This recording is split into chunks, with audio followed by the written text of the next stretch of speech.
This is the story of the city walls that protected the citizens of Milan for over 300 years and shaped its past, present, and future.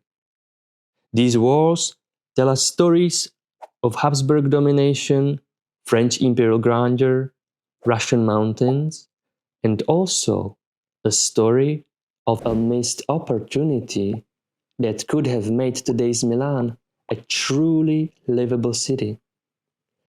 But to understand what I am talking about, we need to go back in time. With the decline of maritime trade during the late Roman Empire period, land trade routes became increasingly important. Since then, Milan's significance only grew, and cities of importance need to be protected.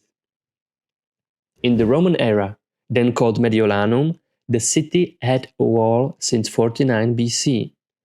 In the 12th century, a medieval wall was built and Spanish walls were constructed in the 16th century. This is Milan today. Just look at the map and try to guess where the walls used to be. Both the Spanish and medieval city walls have left a recognizable outline on today's city street arrangement. This is where the old Roman walls once stood, the medieval walls, and you gotta love what the Spaniards have done with the place. Were you able to guess any of them? Let me know if you did.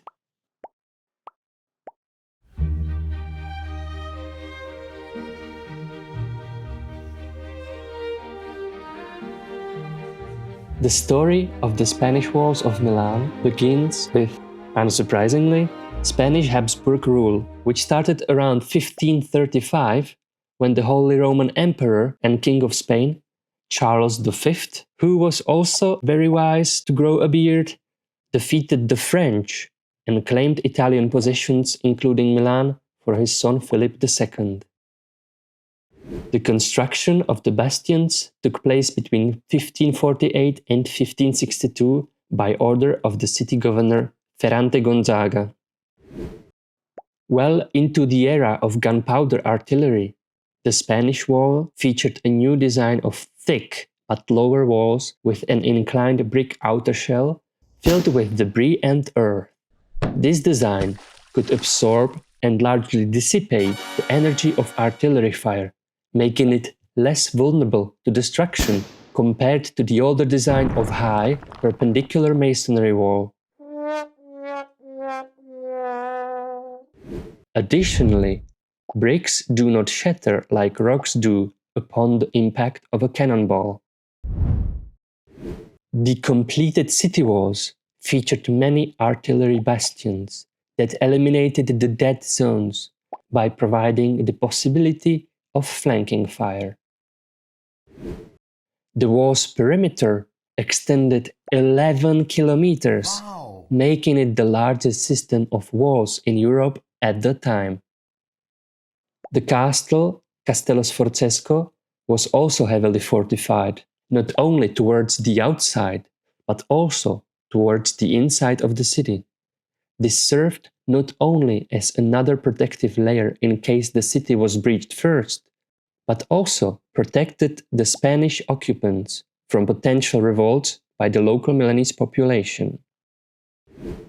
And of course, you gotta have a moat, or a ditch. You gotta have a ditch. A deep and wide moat was incorporated into the already existing system of canals from Roman and medieval times. The moat served not only as a defensive structure, but could also be navigated by barges, enabling easier transport of materials during construction and later trade.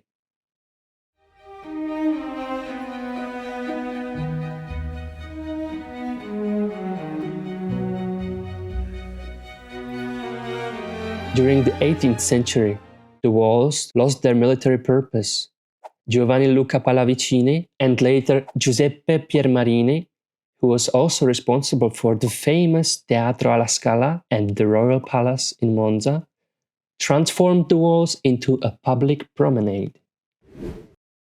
The top of the bastions was made accessible to all, even carriages, and was equipped with benches and 2 rows of mulberry trees and horse chestnuts. It swiftly became the favorite spot in all of Milan for leisure, especially the Bastioni di Porta Venezia, a place filled with sunshine and fun. French writer Stendhal described this promenade in his travel diary. A passerby would be able to see the Duomo from anywhere on the walls. From the northern part of the walls, one would be able to see both the Duomo and the Alps and the surrounding sublime countryside. It is one of the beautiful spectacles I have enjoyed in Milan. At this time, a complete demolition of the walls was proposed for the first time, but the idea was later discarded.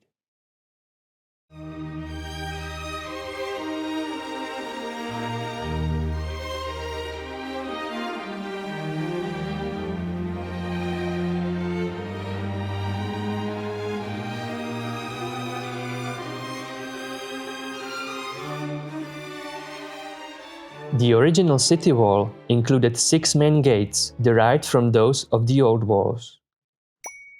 Porta Romana, Porta Ticinese, Porta Vercellina, in 1859 renamed to Porta Magenta, Porta Comasina, since 1860 Porta Garibaldi, Porta Nuova,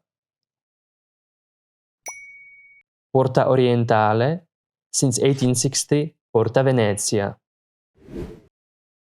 Throughout history, many gates were added, enabling smoother traffic flow in and out of the city. Porta Tossa, since 1861, Porta Vittoria, Porta Vigentina, Porta Tenaglia, Porta Lodovica, Porta Monforte, Principe Umberto Barrier, Porta Genova, Porta Volta, and Porta Sempione, today known as Arco della Pace. The annexation of Milan to the Napoleonic Empire in the early 19th century was perceived as an act of liberation from the Habsburgs. Napoleon became president of the Italian Republic, but later, when he proclaimed himself emperor, he had to be rebranded as the King of the Kingdom of Italy. And yes, it was this French dude who first established a state with the word Italian in it. He himself decided to give Milan, now the capital of his Italian puppet state, more dignified and monumental appearance to reflect the grandeur of his empire. The area around the castle was rebuilt, its fortifications dismantled, new Piazza d'Armi, grounds for military exercises, and arena were added, and a new Foro Bonaparte was built to connect the city with the castle. The old gates were torn down, except the already monumental Porta Romana, and replaced with neoclassical style monuments. New gates had to continue to serve as custom duty stations, and specifically for this reason, toll booths were built in the vicinity of the monuments, or as the monument itself. Caselli daziari, toll booths in Italian, hosted all the administrative apparatus for measuring and weighing the wagons with goods brought into the city. But people also paid an entrance fee. In fact, this is the municipality tax you pay even today, while staying in a hotel.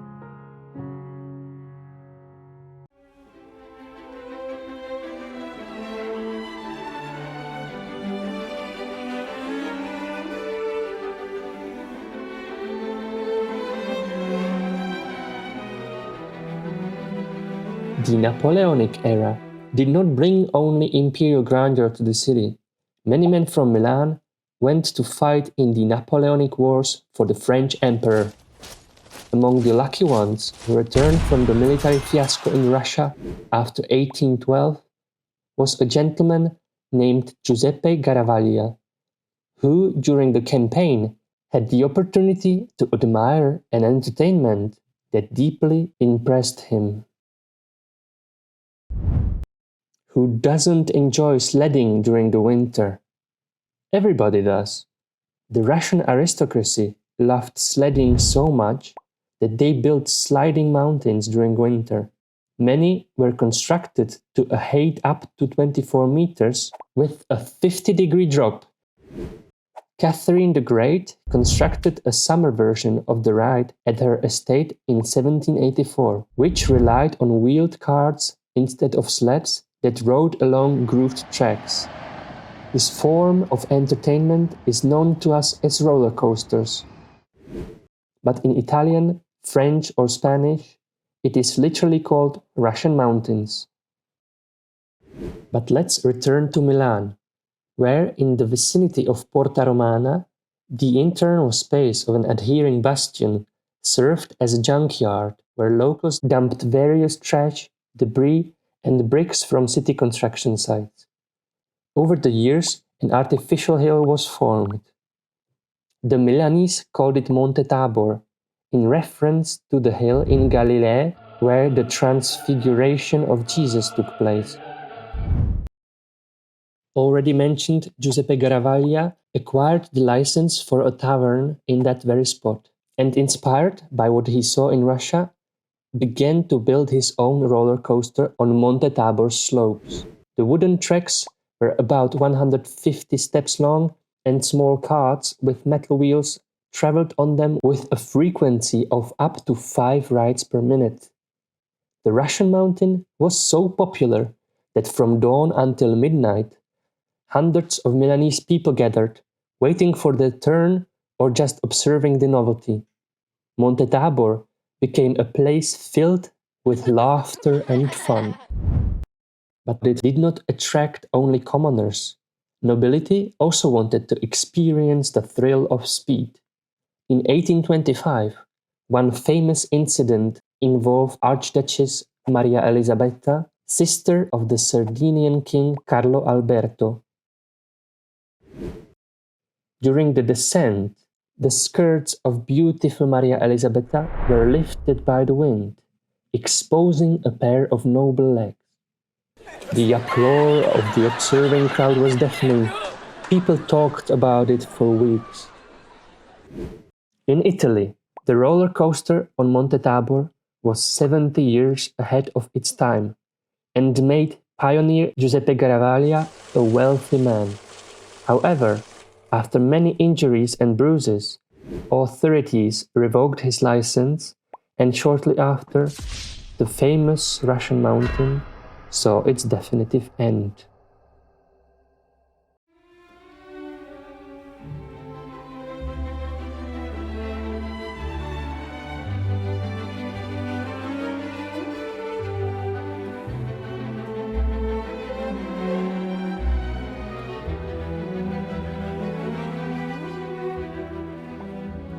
After the unification of Italy in 1861, the area outside the Spanish Wall flourished due to its proximity to the wealthy city and the advantage of not having to pay duty tax when entering through the city gates. This situation created many tax evasion problems and attracted urbanization in areas outside the walls. In 1873, the municipality of Milan annexed the surrounding area and created the larger city of Greater Milan. However, this resulted in a big wall separating the citizens of one city. Inspired by other master plans for the development of cities such as Florence, Rome, and Berlin, the municipal administration decided to entrust this task to Cesare Beruto. It was a very complex and difficult task as many problems needed to be solved.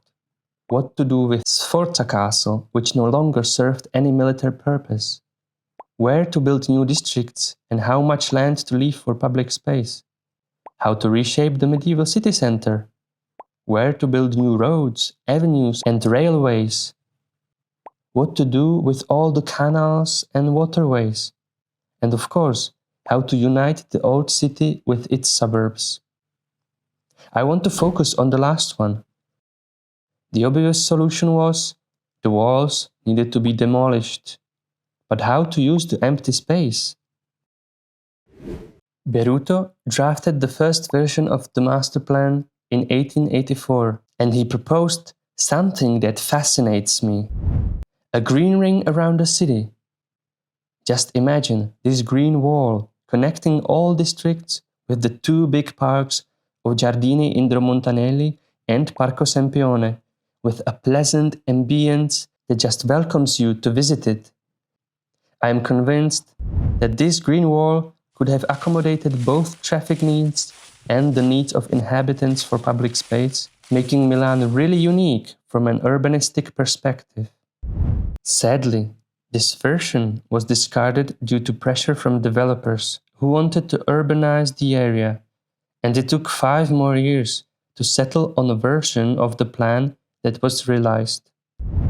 The final version did not feature a green ring, but a double ring road called Cerchia dei Bastioni, a circle of the bastions in English, with a strip of buildings in between.